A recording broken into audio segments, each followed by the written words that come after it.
Global Business. China issues a guideline on strengthening the silver economy to address the challenges of an aging population. We take a look at China's trade relations with Brazil and Jamaica following Chinese Foreign Minister Wang Yi's recent visits. Chinese Vice Premier Liu Guozhong urges unity and deeper South-South cooperation at the G77 plus China summit. Hello and welcome to Global Business here on CGTN. I'm Michelle Vandenberg. China's central bank has kept its benchmark lending rates unchanged from the previous month, in line with market expectations. The country's one-year loan prime rate, which is based on the lending rates the 20 banks give to their best customers, was kept at 3.45%. The five-year loan prime rate, on which many lenders base their mortgage rates, also remained unchanged at 4.2%. Despite keeping benchmark rates steady in January, Wen Bing, chief economist of China's Minsheng Bank, believes key policy rates are still likely to be lowered going forward. China has recently issued a guideline to strengthen the silver economy to address the challenges of an aging population. In a press briefing on Monday, Zhang Shixin, Deputy Secretary General of the National Development and Reform Commission, said that people aged 60 and older make up over 20% of the country's population, and developing the silver economy is a practical need to realize people's yearning for a better life. He hailed the measures as a powerful step to promote high-quality development that supports China's modernization. He also added that the silver economy involves a wide range of areas, a long industrial chain, and diverse business formats covering primary, secondary, and tertiary industries, bringing new opportunities and bearing huge potential. We will put forward a package of supporting policies covering the application of scientific and technological innovation, land and housing security, financial support, talent, team building, data support, anti-fraud service, and strengthen the overall coordination and promotion of these tasks. This is aimed at responding to the care concerns of the elderly, meeting their demands and enhancing their welfare. 1 in 4 Shanghai residents are aged 60 or older, making it China's most rapidly aging city. The challenge has forced the local authorities to introduce a series of policies in recent years aimed at improving the lives of seniors. CGTN's Lin Nan reports. Every day, deliveryman Sun Jiahong distributes over 70 meals to some 50 families in Shanghai's Hongqiao sub-district. With the majority of his clients elderly people living alone. My husband and I are too old to go out. The meal delivery service has solved a big problem for us. We've been using it for 4 years. The job forces Sun to run up and down the stairs of over 70 stories every day, no matter the weather.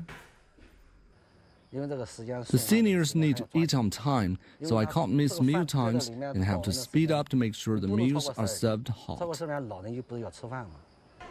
By the end of 2020, over 400 all-in-one community care centers for seniors had been built across Shanghai, offering services ranging from medical care to catering. The seniors in this neighborhood can book an appointment to avoid crowds and waiting times. Compared with going to big hospitals, it saves them a lot of time and trouble. Service centers of this kind satisfy most of the seniors' daily needs. 74-year-old Gu Jiahong considers it her second home. I get to sing, work out, paint, make handicrafts, and socialize with friends in the center. I feel like it's my home. I spend most of the day here except when going home to rest. My schedule is very busy and fulfilling.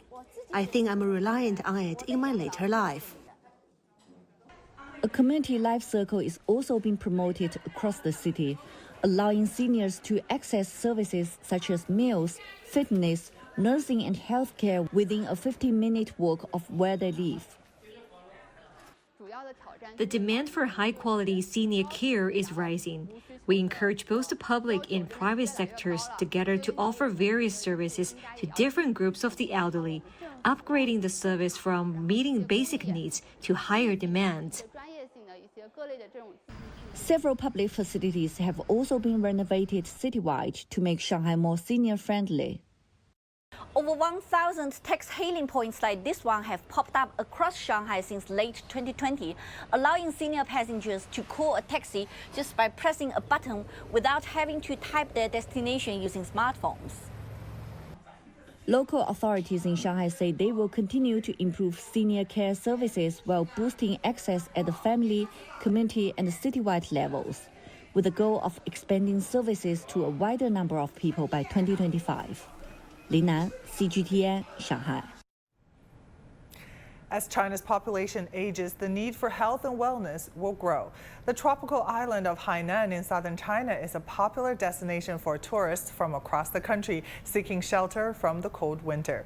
And their arrivals have boosted local businesses in their health and wellness sectors. Shao Peng has more for us in Hainan.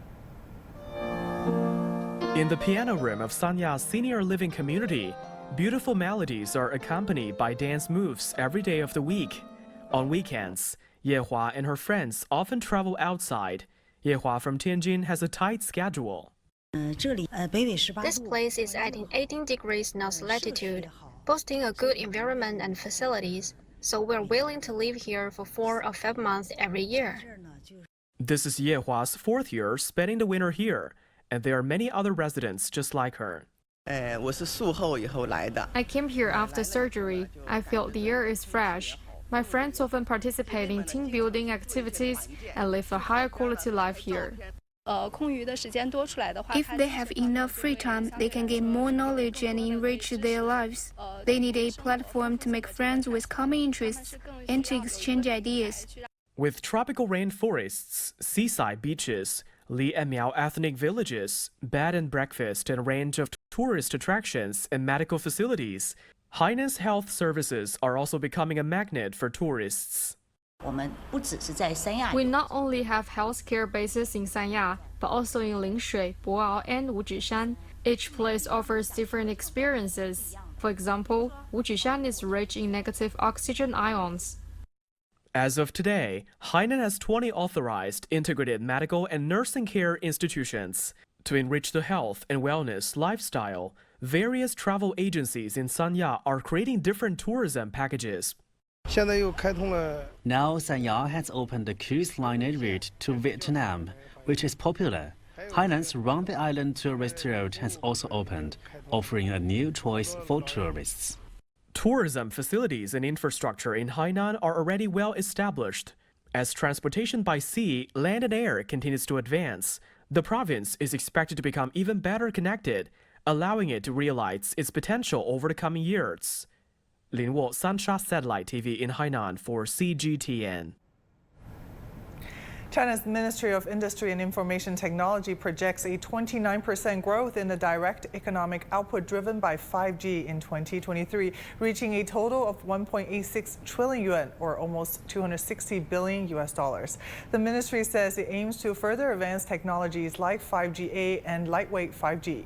China's telecoms company Huawei organized a seminar in Beijing on Monday in collaboration with the United Nations Industrial Development Organization, gathering industrial officials and experts to discuss how 5G-A or 5G advanced technology empowers digital transformation, why it matters to modern society, and where China stands. CGTN's Dai Kai-yi talks to some of the attending experts. So we need to fighting about the carbon emission, but we really think when you are do the transaction, we really think we need some new infrastructures. So like I just said, so without the new infrastructure, all the technologies and the software, hardware cannot be connected. So that's why we think the 5.5G is crucial to connect everything together. I can say in terms of 5G, China is leading country. So because China has a strategy, long-term strategy, and 5G is the enabler for it, among some other things, but very important. So far, China is putting very much efforts and is leading. China is definitely the leader. That's the one thing you can say about it, because most other industrialized nations have not really developed or embraced 5G yet. And it's a very specific innovation in the way that for the first time mobile communications can be used in factories and other very complex environments to build the complete data network for this. Mobile communications in the factory is making much easier and much safer, and that creates better productivity. China will grant more autonomy to Pudong New Area in Shanghai to boost support for the high-level reform and opening up in the area. China's State Council issued a plan today for the pilot reform in Pudong New Area, which will increase relaxation of rules and standards, support scientific and technological innovation, deepen the reform of the talent development system, stimulate the vitality of various business entities, and explore new paths for the governance in Pudong New Area. You're watching Global Business, still to come.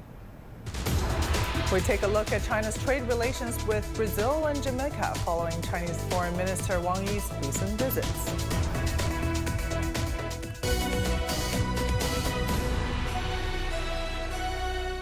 The world economy as we know it is about to change. Global Business reports highlight emerging markets, developing countries, and dynamic sectors worldwide. We feature top analysts and newsmakers to provide perspectives on every facet of business. From an on-the-ground perspective, we provide you with balanced and objective assessments. Fast, sharp, and insightful. Global Business, only on CGTN.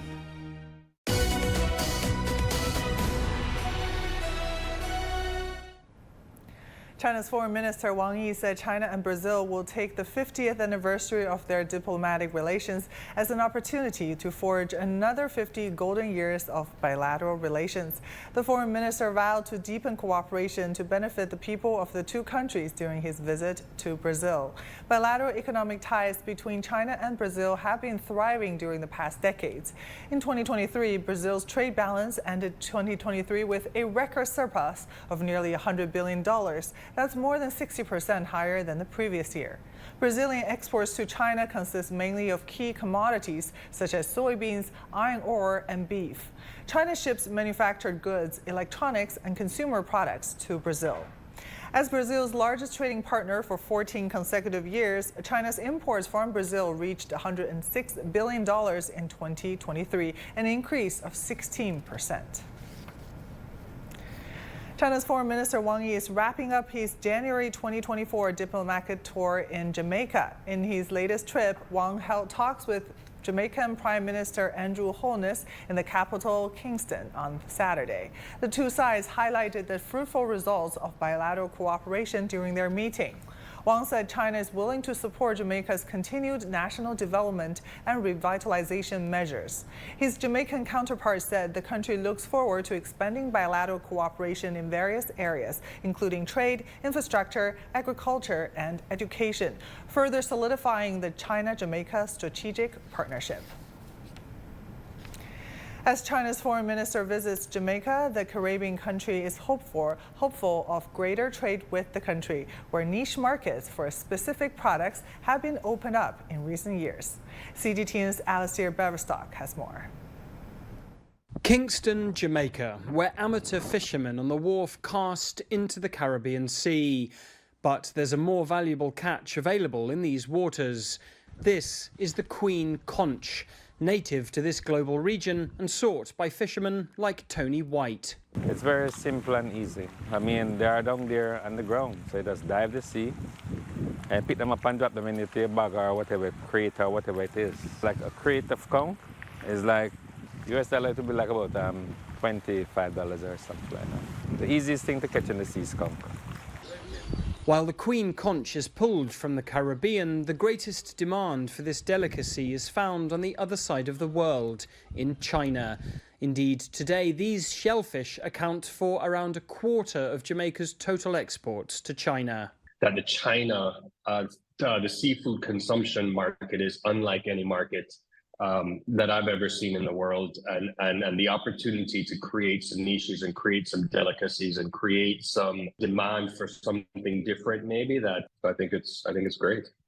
Jamaica's fishermen may have found a niche in China's market, but their country nevertheless operates a significant trade deficit with China, importing $749 million of goods in 2021 compared to nearly $18 million in exports. With a diplomatic visit from top Chinese officials to Jamaica, traders here say there are opportunities for growth. As Jamaica finds niche export markets in China, this country is seeking to increase imports of fast advancing Chinese technology, not least what will help speed up its transition to green energy vehicles.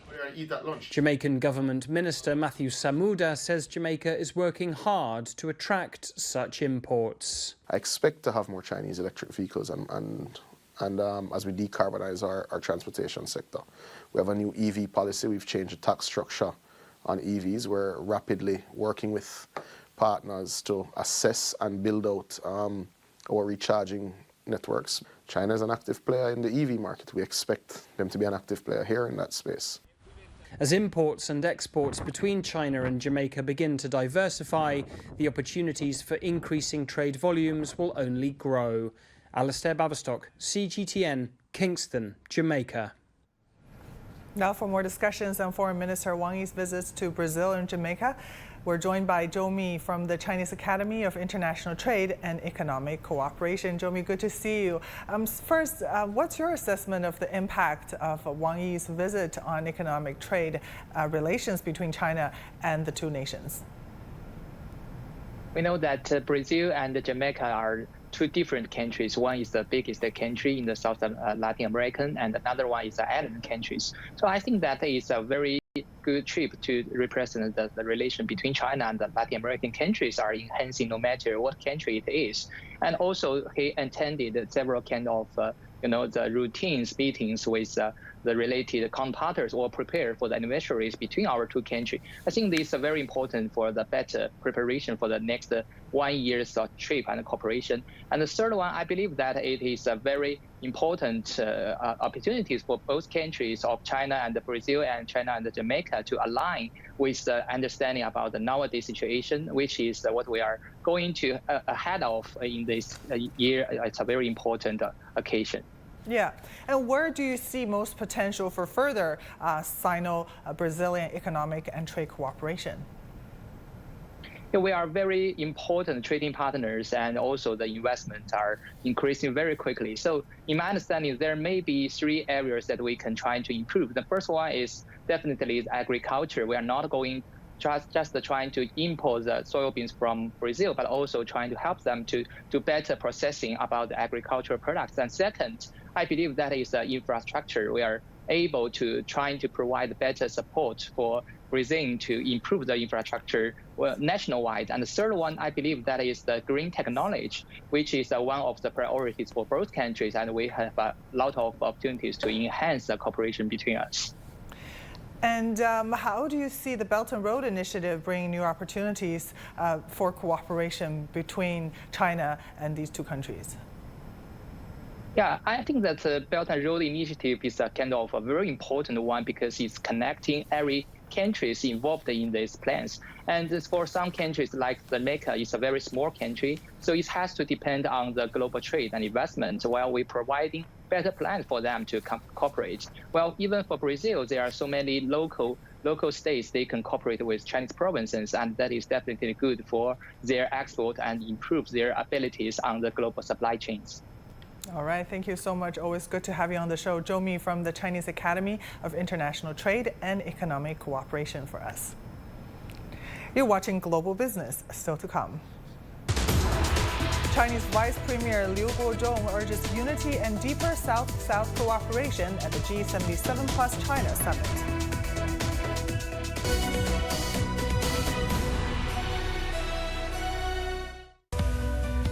We are all connected. Across borders, across continents, connected by ideas, a shared humanity. Stay connected.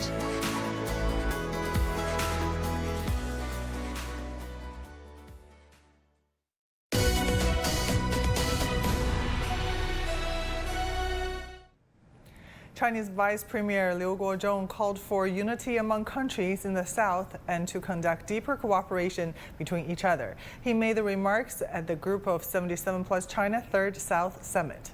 Liu said the collective rise of countries in the South is unstoppable, but the impact of the old international economic and political order remains. Liu said that China is willing to work with countries in the South in a wider scope. The summit is taking place in Kampala, Uganda this year with an aim to promote solidarity among countries in the South. It is the largest coordinated group of countries within the United Nations framework. G77 plus China is currently made up of 134 member countries, although it remains its identity as G77, which the initial number of member countries and represents 80% of the world's population. It is considered a powerful mechanism within the United Nations framework since it was founded in 1964. Earlier, we spoke to our reporter Isabel Nakara, who is on the ground in Kampala. Let's take a listen. Member states are now locked up in a meeting, and we expect them to be out in about 3 to 4 hours to give us the resolutions. But high on the agenda, we think that the war in Gaza should come up high.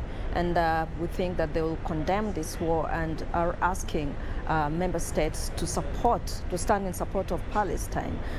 The U.S., though, has come out strongly to say that they do not support a ceasefire in that region because it will benefit Hamas, but they are in the support of opening up humanitarian corridors and, of course, the release of hostages. So member states, I think, will come out strongly to condemn this military campaign in Gaza. And we also think that they'll come out strongly to demand for reforms in the UN Security Council. The UN Security Council only has 5 permanent representatives, and that is the 5 most powerful nations in the world. And Africa does not have any representation among those 5, and yet resolutions depend entirely on those 5 countries. And so sometimes they do not take priority on developing countries in terms of conflicts. They are slow. And so we are waiting. It's been a long way since morning, and we think that by about 7:30 p.m. Local time, they'll be out to tell us what they've decided on.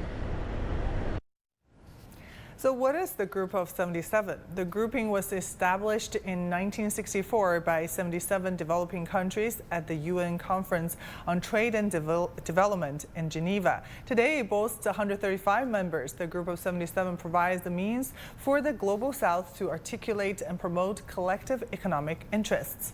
It also aims to enhance the joint negotiating capacity on all major international economic issues in the UN system. While China is not a member, it has actively engaged with the G77 since 1991. UN Secretary General Antonio Guterres is urging the G77 and China to drive momentum for global governance reform. China Media Group has held the second rehearsal of the 2024 Spring Festival Gala, giving sneak previews of the upcoming shows. It highlights the diverse performances from different regional venues such as Shenyang, Changsha, Xi'an, and Kashgar.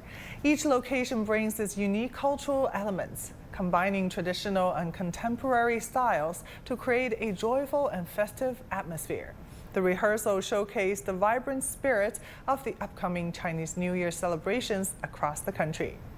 The Spring Festival Gala, also known as the Chunwan, is an annual Chinese New Year television program produced by China Media Group. It is one of the most watched television shows in the world. In Shanghai, a grand lantern fair kicked off on Sunday to celebrate the upcoming Spring Festival with lanterns inspired by Chinese mythology. Wu Bin takes us there.